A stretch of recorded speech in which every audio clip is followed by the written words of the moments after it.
Terjebak dalam hutang tentu adalah mimpi buruk, sebab orang bisa kehilangan segalanya karena hutang menumpuk. Makanya ada orang sampai mengakhiri hidupnya karena hutangnya banyak.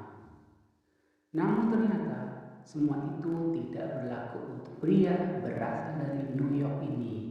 Namanya Walter Hunt.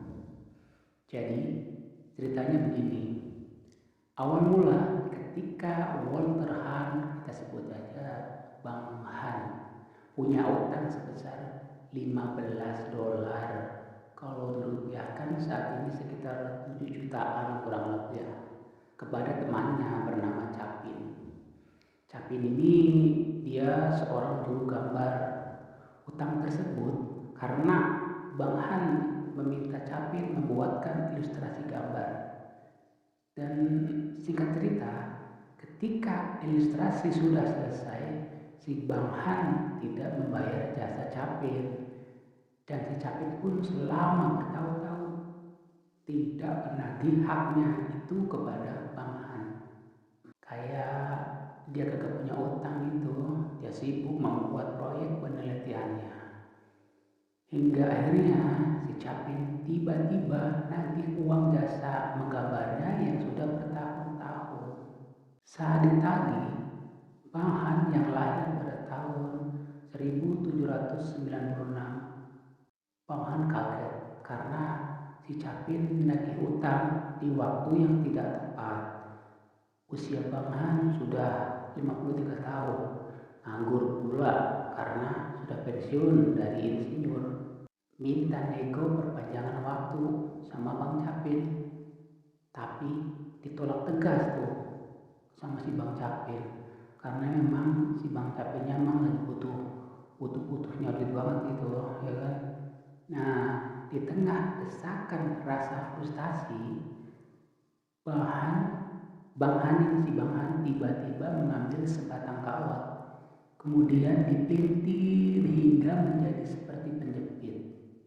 Nah, penjepit itu yang sekarang disebut peniti. Kalau dalam bahasa Inggris dikenal dengan nama safety pin. Meski terkesan sepele, Bang Han yang seorang insinyur ini memandang kalau kawat yang dipintirnya memiliki bentuk berbeda, lebih modern dan lebih kuat dibanding peniti kuno.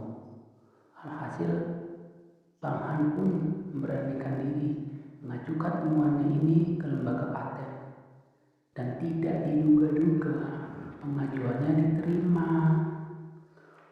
Bang Han pun menerima hak paten peniti pada tanggal 10 April 1849 dengan nomor hak paten 6281. Balik lagi ke hutang. Karena Bang Han sudah kepepet hutang pada Bang Capin, dia pun menjual temuannya ke suatu perusahaan seharga 400 dolar.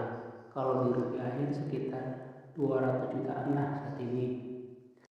Setelah menerima uang hasil penjualannya itu, Bang Han pun mendadak kaya raya dan dapat melunasi semua hutangnya ke Bang Capin. Meski begitu, penjualan penitinya itu menjadi suatu kesalahan karena ketika peniti diproduksi secara massal, peniti buatannya itu langsung ke pasaran. Tapi mau gimana lagi demi lunasi utang.